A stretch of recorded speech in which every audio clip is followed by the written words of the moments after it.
I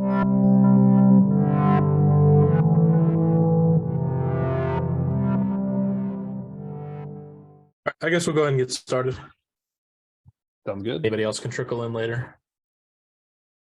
All right, so we unfortunately don't have any IAB members here today. None of them could make it, so we're just going to go ahead and roll with it how it is. This is the Career Fair Bootcamp. I'm Arien, and I'm the engineering rep at IEEE. We're just basically going to talk about these main things on the next slide. So basically preparation for the fair, how to make sure you abide by the dress code. You want to always have copies of your resume and make sure your resume is updated. And then obviously resume paper is preferred, but it's not necessary. Make sure your resume is updated and ready, and then make sure you research before you go to the career fair. So dress code, the dress code for the career fair is business professional. That means you need a pressed collared button-up shirt with a suit jacket and tie to get in. If you do not have these things, they will deny you entry. I've seen people get denied last fall and last spring, so just make sure that you have that suit jacket with you, or they will deny you entry into the career fair. I'm going to go ahead and explain my incident with finding a suit. So I am lecturing you about being prepared for the career fair. I was probably the most unprepared person for the spring career fair when I ended up getting my internship. 2 days before the career fair, I was searching around everywhere for a suit because I didn't want to pay $500 for a suit.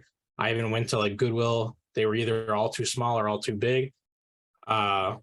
Literally the night before the career fair, I went to Men's Warehouse and asked them if they had anything like around $200.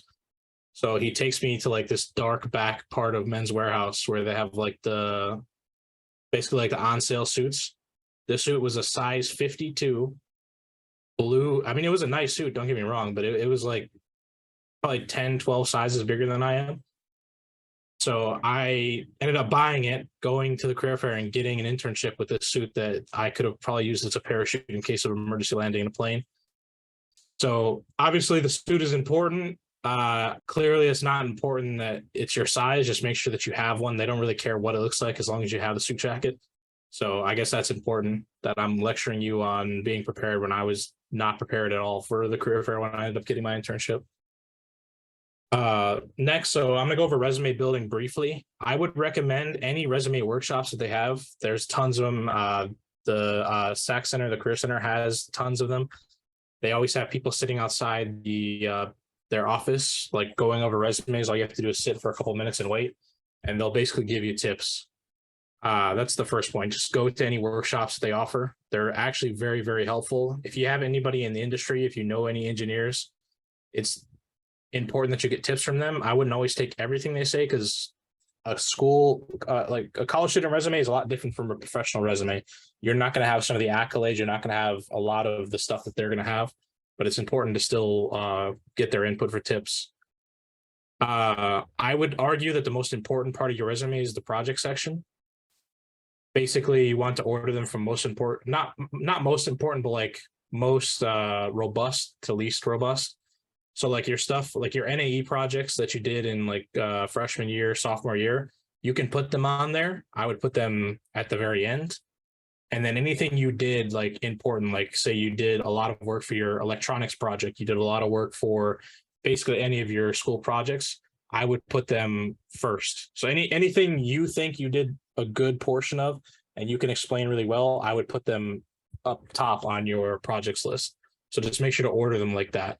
Your NAE can still go on there. It's still important to have it on there, especially if you are, if you're passionate about some of that stuff that you did, I would put them on there. I just wouldn't put it first because everybody does it. A lot of people are going to have their NAE on there. It's not something that's going to put you leagues above anybody else.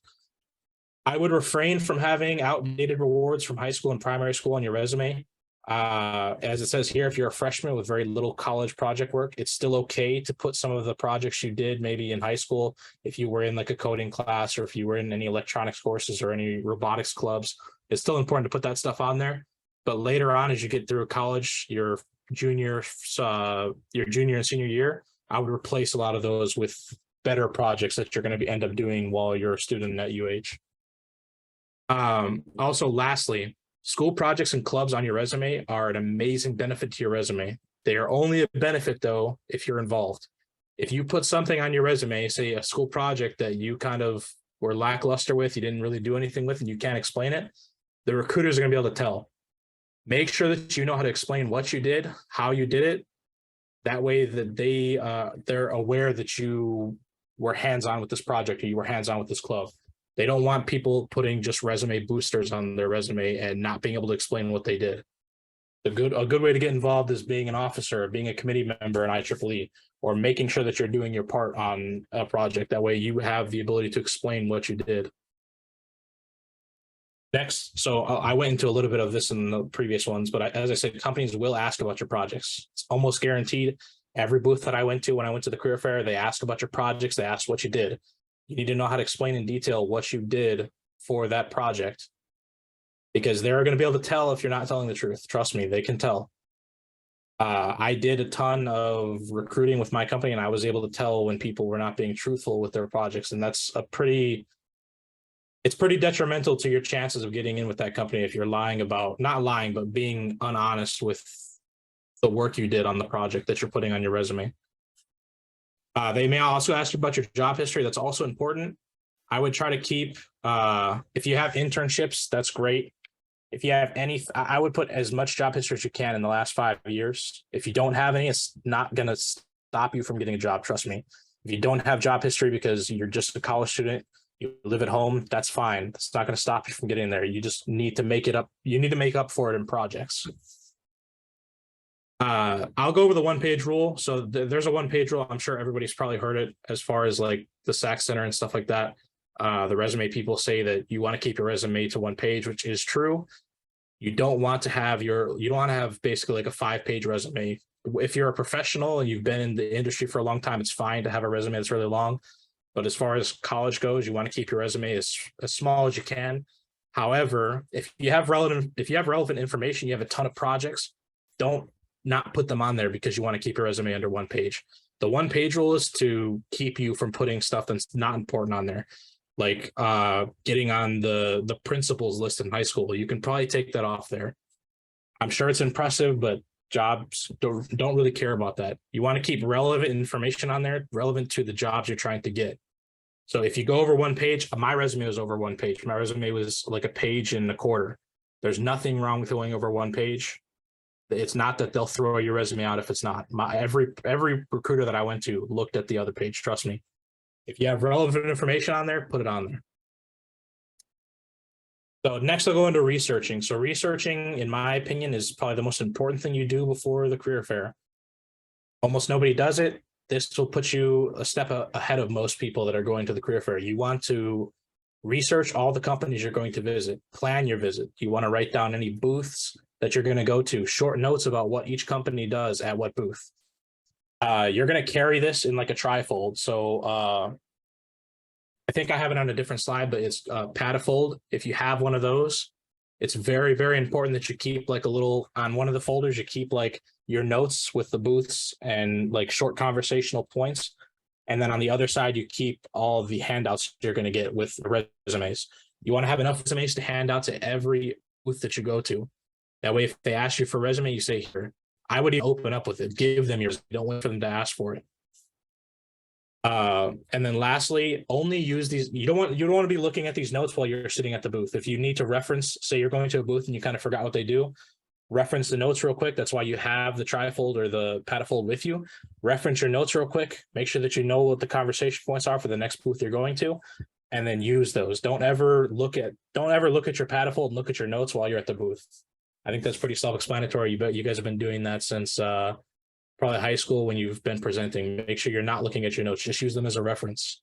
Don't let them carry you through your talks. I'll go over the elevator pitch briefly. So the elevator pitch, I'm sure you've heard it before, is a brief 30-second introduction to you.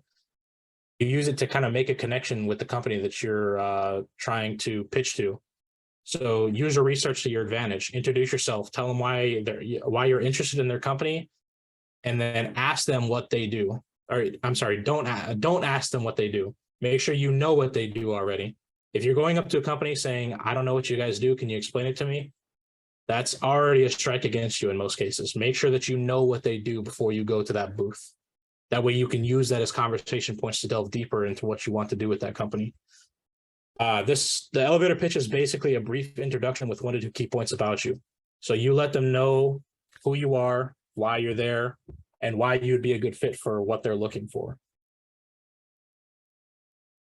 So during the fair, if you have your state planned out, like I said before, if you have the companies with the booths that they're at written down with some brief notes, your career fair visit will be way less stressful, in my opinion. If you are prepared, you have all your research done, and you know what each company does, you know how to start the conversations with them, that's already pretty much your entire fair. All you have to do now is act on it. Go to each of your booths in whatever order. I mean, you don't have to do them in sequential order on how you read it. If you want to go to a different booth, that's fine. Just make sure that you are conversating with the right people. You know what research you did on that company and how to conversate with them. I have a question real quick for you, if you don't mind. Yeah. So what is the best time to go on the career fair? Would you recommend? So I don't think there is really any good time. I would go early, in my opinion. I wouldn't wait until the very end, because a lot of recruiters are going to have seen a ton of resumes by then. They may be tired. Like I went immediately and I was able to leave early. You don't have to stay the whole time. I was there for like an hour or two and I ended up coming away with an internship. So like, in my opinion, it's better to go early, like pretty much right as it opens, because everything's fresh. Everybody's full of energy. You're full of energy too, or you should be. So in my opinion, I think right at the start, but I mean, you can go whenever you want. Just make sure that you know what booth you're going to go to. And also I saw some recruiters leaving early. So keep that in mind. If you're going to come a little later, like some of these recruiters may be gone by the time you get there. That's why coming early is better, because almost everybody's there. I would just keep that in mind. But like I said in the last point, explain to these recruiters that you know what they do and why you're a fit for them. You're a UH engineer. We're not some A&M schmuck. Make sure that you know how to explain why you're a fit for them. So staying organized, as I said in the previous one, you want to keep a folder with you. You'll have your notes in here, your resumes to hand out, and you'll also have an ability. You're going to get a ton of handouts during the career fair. Trust me. Every booth you go to is going to give you some papers, some business cards. This gives you a place to put them so you're not carrying everything in your hands. It was brought to my attention, Padfolio is an excellent way to stay organized. You can find those on Amazon. This is not sponsored content, but you can find those Padfolios, or just a regular folder will work. I had a regular paper folder that I bought from Walmart. I had one side with my resumes and one side with my notes, and then I stuck all the application papers behind my notes. You don't have to have a fancy Padfolio, but it does help to have something nice and sturdy to put your papers in. That way they don't get creased. You can keep them organized. As I said in the previous one, have a pocket for your notes, and then make sure you can easily reference those notes. So always put the application papers and business cards that you get behind your notes. That way you don't have to shuffle around for them. Make sure that you always have your notes front and center so you can reference them before you go to the next booths. Also, I already went over that last part, but yeah, so have a place for your business card and your handout. You're going to get tons of handouts. You probably get on average 2 to 3 handouts per booth. That was my experience. Every company I went to gave me some booths. You may get some bottles and stuff like pens, pencils. Like, make sure that you have somewhere to put your papers.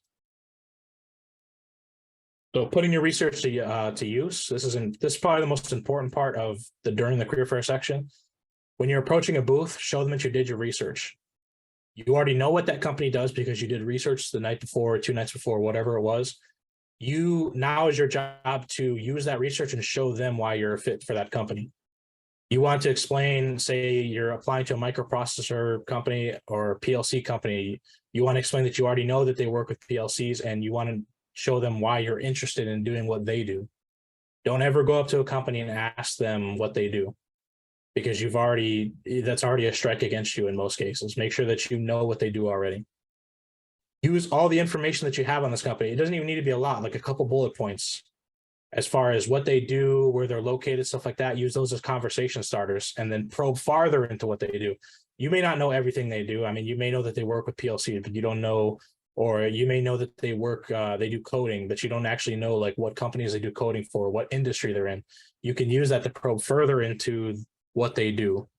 As long as you have that base conversation of what they do, you can probe further in and ask them questions, basically branching off what you asked them previous. and what you've told them. The questioning, as I stated in the previous slides, they are going to ask you about your projects. I had so many kids when I was doing recruitment at the career fair come up. We'd ask them about their projects, and we're expecting an explanation in detail. If they put that project on there, we assume that they worked on it. So we'd ask them about it, and some of them wouldn't be able to explain it. Like they'd be able to explain it, but like they couldn't really tell us more than what we already knew about. Like, say it's a microprocessor, like they put their T-V-C project on there, and I already have knowledge on that. They couldn't tell me like basically in depth what they did on that project. That's not that good. You want to be able to explain your projects. You want to be able to explain what you did. They will also ask in most cases why you're interested in their company. You want to use your research, as stated before, to show why you're interested in specific parts of what they do. They're a coding company. You like working with this language that they use. You have projects to show that you have experience working with this language. Or even if you don't have projects, you have the will to learn. A lot of the times that's enough. These companies don't expect you to know everything off the jump. They are going to, in most cases, teach you basically while you're working there as an intern. You want to make sure that you just have the will to learn there, and show them that you have the will to learn, or basically the want to be able to improve and work with them to gain the knowledge that they are providing you.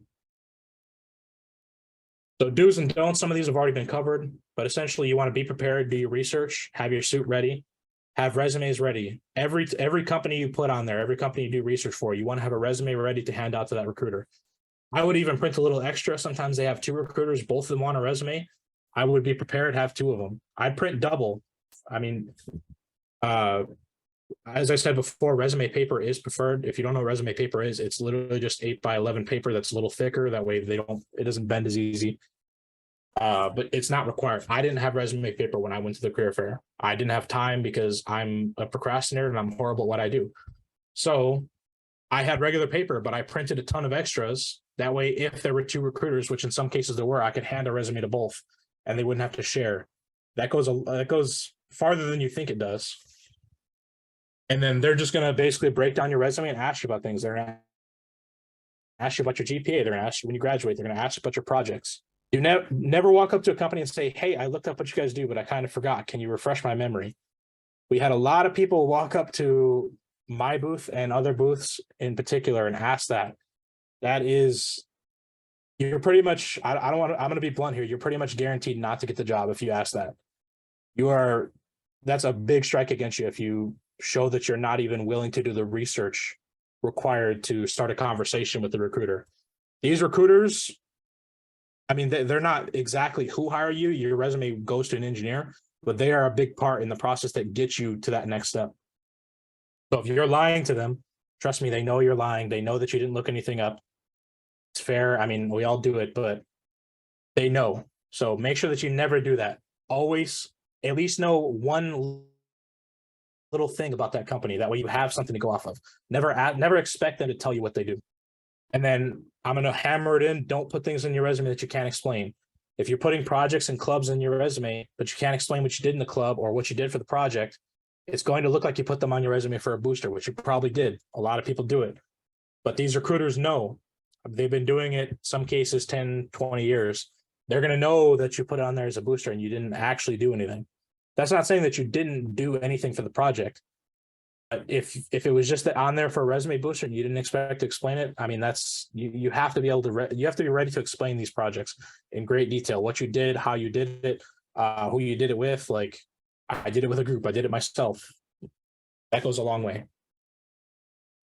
So after the fair, so obviously collect your thoughts, make sure your folder is organized or organize it after the fair. You want to pick the companies that you are most impressed with, or I mean, some people apply to all of them. That's fine. There's nothing wrong with that. Use the handouts they gave you. They give you direct links, direct business cards to apply to those companies. Use that. Make sure you remind them that you saw them at the career fair. That goes a long way as well. Reminding them that you took the extra step to go talk to them at the career fair. Sometimes that's all they really need to put you above somebody that's applying from the outside. Make sure that they know that you saw them. So applying to companies. So like I said, most of the time they give you the handout, they give you the link to apply to. All you need to do is do it. I would apply, especially if you're looking for an internship in the summer, I would apply right after the fair. Next day, some people do it that night. It's fine. I did it the next day. Make sure that you're applying ASAP because a lot of people are going to be applying for these jobs. A lot of people. So you want to have your resume in there fast as possible. Have your resume in there. That way it gets looked at. You make sure it gets looked at. And then, as I said before, make sure that you remind them that you saw them at the career fair, whatever it is. Make sure you remember their name. Most of the time, they'll give you a business card. Make sure that you match that business card with that company so you know who you talked to at the career fair. This all shows that you took the extra step to go to their booth at the career fair. It shows you that it shows them that you took the extra time to talk to them about their company, probe into what they do, and show interest in what they do. And then, as I said, apply as soon as possible. It doesn't have to be the next day, but preferably within the week. You don't want to wait 2 weeks because by the time you apply 2 weeks later, the job's probably already gone. You want to apply ASAP.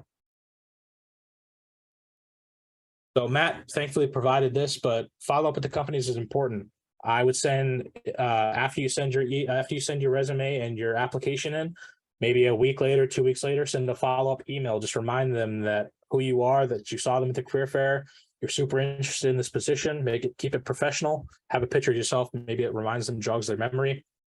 You don't have to go all out like he did, but I mean that's an amazing email sign off. So make sure that you remind them that you saw them at the career fair. You're super interested in this job, and you are ready to learn with that company. It's really all it shows. Make sure you're typing this professionally. You don't want to have it like slang between you and your friends. Make sure that it's like you're talking to professor pretty much. Okay, so I'll open the floor for any questions. If you have any specific questions about resume or just about anything career fair prep in general. I don't have a question, but there's something I'd like to share with the group. That's you might be able to borrow a suit from the Engineering Career Center. I know they were doing that earlier last week. I'm not sure they're still doing it now, or they'll be doing it the days prior to the career fair. But you can go up to them and see if they're leasing out any suits or whatnot. And the Engineering Career Center is in Engineering Building 2, I believe, on the 3rd floor. So I think that's pretty useful if you don't already have a suit and tie and are looking for a pretty cheap alternative. Yeah, that's a great option. Like I said, I was looking everywhere for a suit. Doesn't really matter what the suit looks like as long as you have one. That's the most important part. That suit was ginormous on me. It was 12 sizes too big. It looked like I was Dr. Fester, but it didn't matter. I had the suit. They let me in. I ended up getting the job. But yeah, the career fair, I do remember them offering suit jackets and stuff. So if you don't have the option to go buy your suit, you can't find one at Goodwill or anything, that is an option. Just make sure you do it early. You don't want to be doing it the day of the career fair because by then either the center's closed or they're all gone. Make sure you do that soon. Anybody else? Yes, I had a question. If you could go back a slide. Can you describe how you could maybe set up one of these email images or headers that can be inserted in maybe Outlook? That would be helpful. And also, do you have like some template of the resume borders and everything? I forgot to snag one at that event they had, that resume cafe, I believe yesterday, or no, it was the day before. Yeah, it was yesterday. Go ahead. Oh, sorry. So I was going to answer the first question. So the way to do this, and this is actually, it's 2 parts. So email formatting, especially in Outlook and Gmail for the signature is absolutely terrible. It's not fun. It's not easy to use. It keeps pushing things all around. So what I do is for the top part above the cell phone part, I actually do that in Word, or you can do that in Paint or something, right? And so once that's done, you take a high resolution snip of it, and then you paste that into the email itself. So it's not actually the signature line that you're messing around with. You're just taking that picture and you're putting it in there. The other 2 lines out at the bottom, I just type that out and it all fits snugly. And then I never had to deal with it again. But that's how I would do it. It shouldn't be that difficult to format, but if you need help, you can always DM me and we can walk through it. Thanks, Matt. Of course. Yeah, and to add on to that, I know for a fact, oh, sorry, just quickly, to add on to that, I know for a fact that Outlook has a signature section where you can go in and create your custom signature, and it'll send it on every email automatically. I believe it's under view. If you go to view and then signature in Outlook, and I think it's in Gmail too. I don't know exactly where it is, but I would just look up like Google Gmail signature. You can custom make these signatures with your picture, what you want to say, and it'll send it on every email you send. A lot of companies do that. They have like their logo and their address and phone number and stuff, and it gets sent every email without like somebody having to copy paste it. So if you go into the signature section, you can do that. I don't believe this was asked yet, but the Engineering Career Center also has some resources online for resumes. They have a resume template. They have some other useful information on stuff to put on your resume and the like. I'll link it in the chat below in case anyone's interested. Yeah, so the career fair, as far as resumes go, the SAC Center has amazing resources for that. As I said, pretty much the entire 2 weeks before the career fair, they're handing out they're basically doing like free resume booster stuff where you can go and get your resume looked at by one of their people. As far as your margins question, I know standard margins on a resume is 1 inch, but if you need a little more space, you can whittle them down to like 1/2 inch. Nobody's really going to notice. The main thing on your resume is you just want to avoid blank space. Don't double space anything. Fit as much information on that one page as you can. Just make it look organized. Make sure you have bold headers so they know where's your work section, where's your project section. Everything else standard non-bold text. I did have a Yeah, question. I would look at SAC. Oh, I'm sorry. Excuse me. I didn't mean to interrupt. I do have a question. I think Kevin, who I suppose is here, can answer. But what happens, and I know you said the 1-page rule is a suggestion, right? But what happens if you have so many projects and they're all applicable and you all want to share it? What happens? How do you share that? Like, I've heard of people, they make their own portfolio websites. You can do that. I don't know. Kevin, are you here? Do you want to comment on that? Because I know you had that during an interview. I don't know if he's here. Where is he? We can't hear He's you. trying to He's speak, unmuted. but his mic Yeah. doesn't work. Oh, his mic doesn't work? Okay. Well, maybe Can you next hear me? time. Yes. Yeah, so I usually just give 3 projects on my resume and the rest I put in a portfolio in a public link in Google Drive. And I have like a QR that I make people scan for it. And I have like printed copies of it. And if I want to talk about other projects, I don't have them in my resume as that's the important thing that they're going to look at. But just to make the impression, I just carry like copies with pictures so they can see the projects. But I don't put them in the resume. I just put like the top 3 projects applicable for whatever position. Yeah, that's about it. Either portfolio, QR. I've done that at conferences, and a lot of employers like that. Let me see. Some of them I have taken my copies. I sometimes have made the mistake of just having 1 copy of my portfolio, and some employers keep it, and then I'm like, damn, I don't have any more. So if you want to print them, print some copies of it. Some employers can have them, and preferably pictures and no text. Because many of them are not engineers, so they don't know what you're talking about. That's my 2 cents. If I could ask you a question, you said you had a portfolio or a link to a Google Drive. Would you recommend also, well, if you have that, also having like all your projects listed on, say, like a LinkedIn or whatnot? Yeah, definitely. I mean, that would help you more on the LinkedIn, so other people who you've not talked to, when they check out your profile, can see it. Or if they're like doing some background check on you, they might end up seeing them. But it's going to be a bit more hidden because they would have to scroll to see that in LinkedIn. It's not like the first thing that they see, I think. In LinkedIn, it shows like your bio, like summary. Then it goes to experiences, and then it goes to skills lastly. And maybe you can put projects under there, but I'm not sure. Right. Yeah. Speaking of link up, sorry. You go ahead, saying Anthony. Sorry about that. I was just saying, speaking of LinkedIn, would you guys say that's a useful tool like to get back to, because I know a lot of recruiters will give out their LinkedIn's. Would you say that it would be more efficient to like connect with them through LinkedIn or through an email? Both. I'd say both. Yeah, both. I actually had someone that is a connection on my LinkedIn to ask me to go to a career fair if I wanted a job like 2 weeks ago. So yeah, definitely if you build a relationship, you will have people reaching back to you, but I say a combination of both helps. Thank you. I think like the connection on LinkedIn is important because it basically jumpstarts the like relationship that you have with the recruiter. But if you want to get more personable, I think email is a little more direct as far as like finding out information about the company or just getting in touch with the recruiters. So I would definitely say do both, but I wouldn't as heavily rely on LinkedIn as a lot of people do. Make sure that you're still sending those emails, in my opinion. It'd be useful to have an extension of this, like a workshop for LinkedIn for students who may not have that knowledge. That's a good idea.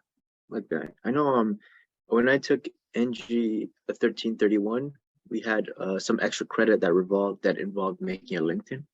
But yeah, that's a LinkedIn workshop. That's a good idea. Thank you. No problem. I don't know if we were going to share a resume, Arien, or what you wanted to do next.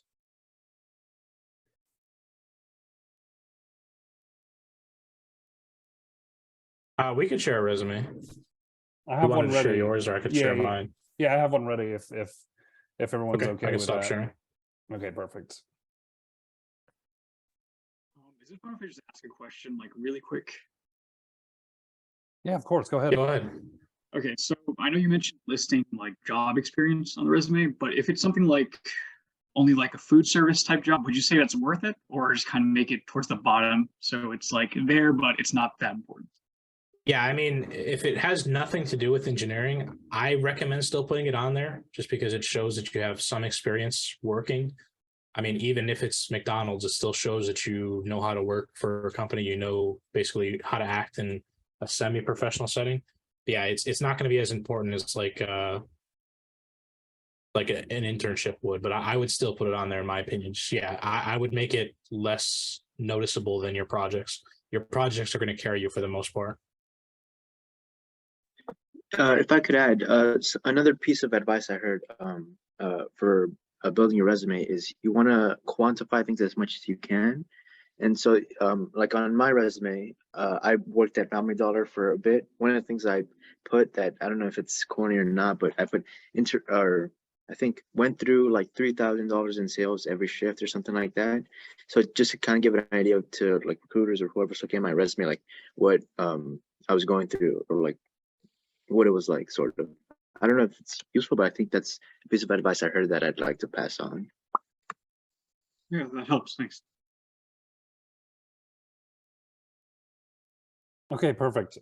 So basically right now, I don't know if you can see my screen, but this is my current resume.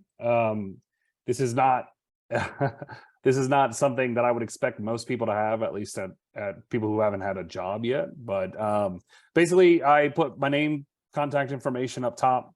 I have a basics summary, basically what I want to get out of whatever job I'm looking for. Education, where I have my credentials from UH.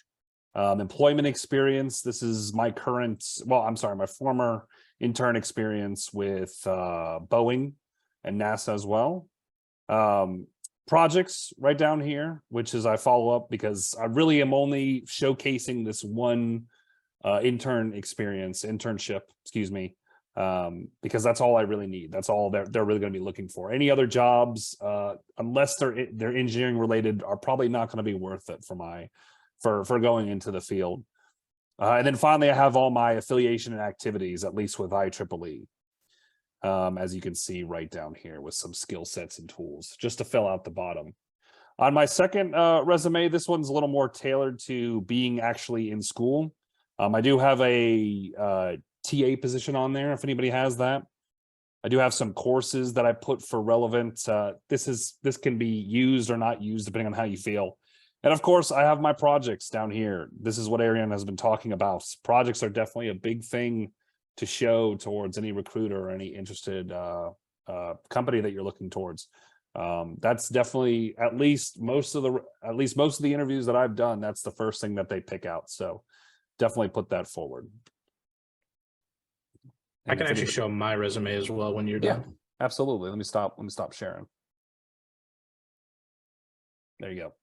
So this is the outdated resume. It's the one that I used to get the internship. So it doesn't have everything that I have on here, but essentially just building a little more on what Matt said.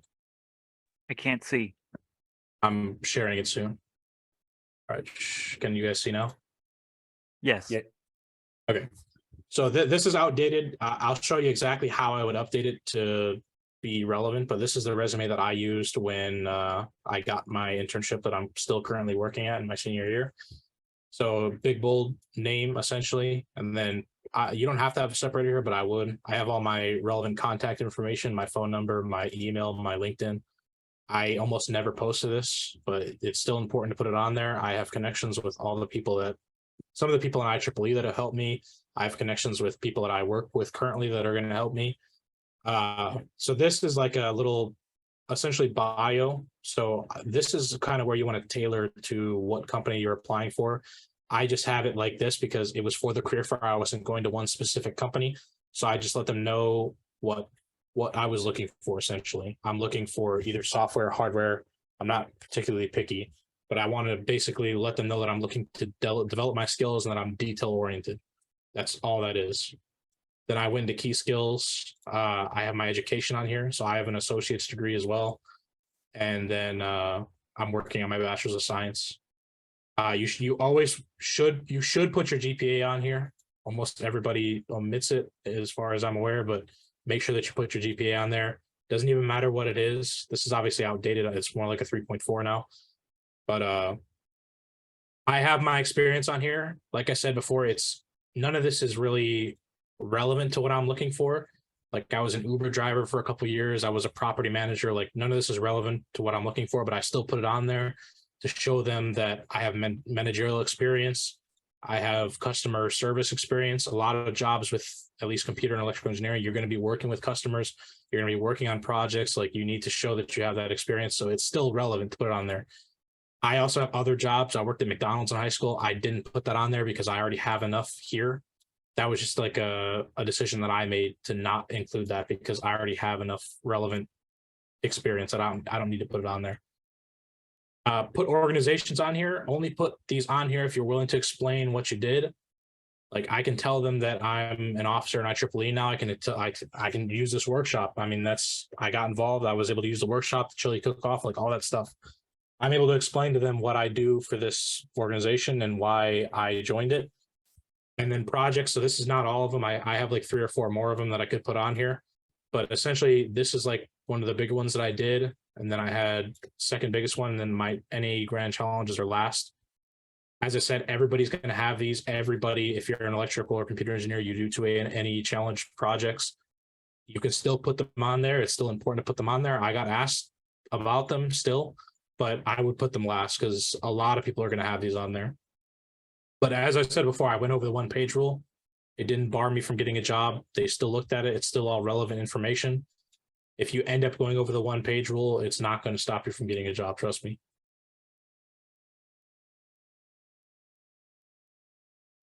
Any other questions? Also to add to that, does anybody have any questions on their resume particularly, or do you want to share your resume? We can help right now. We can critique it, or it can be done in private or on the Discord later, whatever you guys want. So Can you show how to adjust the margins? Just really quick.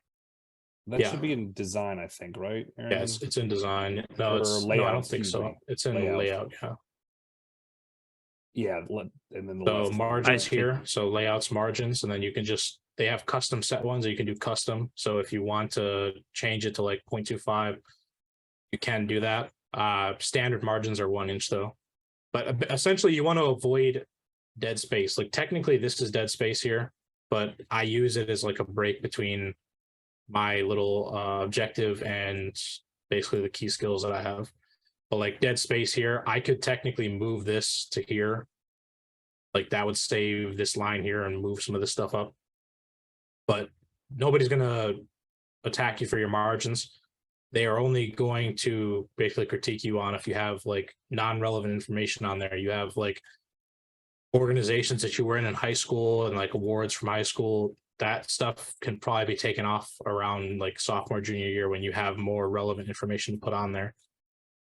But like most of this is fine. But yeah, page margins, 1 inch or even 0.25, I've seen it'll still work.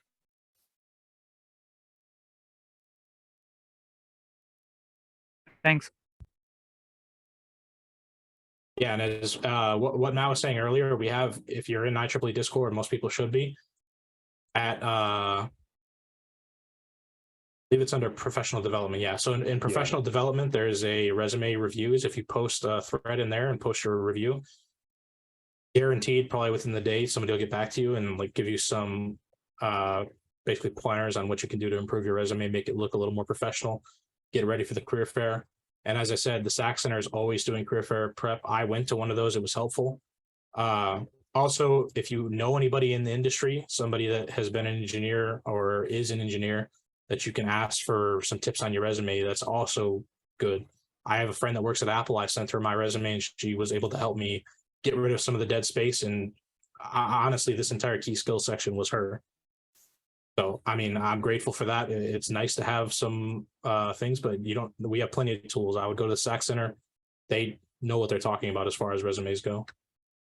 It looks good. It looks like a good resume.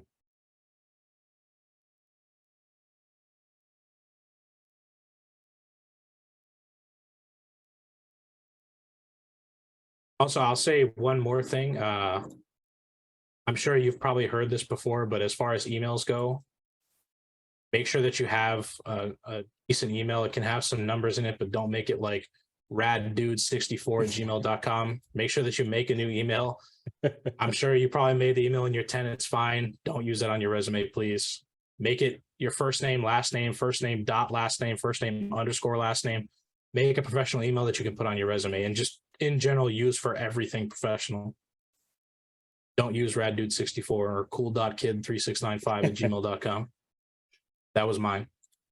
I think mine was like BattleBots I love or something, and then I tried to apply to some jobs with that one. That was a bad one. I shouldn't have done that. Make sure you use a professional email. Obviously, this isn't super professional. It has my birth date in it, but it has my first and last name. That's really all you need. You just don't want some super cringe email on your resume. Trust me.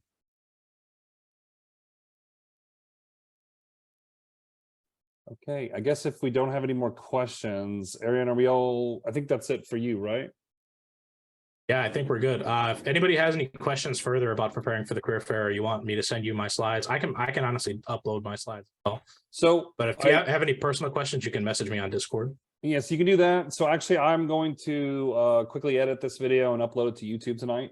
So you'll have everything that we've talked about. If you missed anything, I will post it later, hopefully in the next hour or so. And of course, you can always message us, and especially Arien. Arien, thank you so much for putting this together. This is amazing. Yep. Thanks for everybody who came. And I'm in the Discord under officers, Arien Stanley, engineering rep. So if you have any questions, message me anytime on Discord and I'll get back to you as soon as I can. All right. Have a great night, everyone. Thank you.